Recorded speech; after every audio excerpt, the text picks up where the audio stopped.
સૌરાષ્ટ્રના ટોટલ 141 ડેમમાંથી અત્યારે આશરે એવરેજ કરીએ તો 50% ડેમ ફૂલફિલ થયેલા છે અને એટલે ગયા વર્ષની કમ્પેરિઝનમાં આ વર્ષે ઘણું સારું રિઝર્વાયરમાં સ્ટોરેજ થઈ ગયેલું છે, જેથી ઉનાળાની સ્થિતિમાં આપણે કાબૂ કરી શકીશું.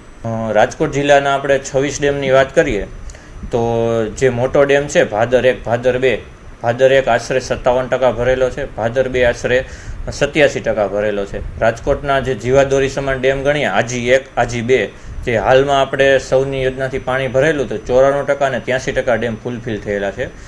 ન્યારી 1 અને ન્યારી 2 ડેમ 91% અને 80% જેટલા ફૂલફિલ થયેલા છે. એટલે અત્યારે ડેમમાં સારો એવું આપણે સ્ટોરેજ ભરેલું છે, જેથી ઉનાળાની સ્થિતિને પહોંચી વળીશું.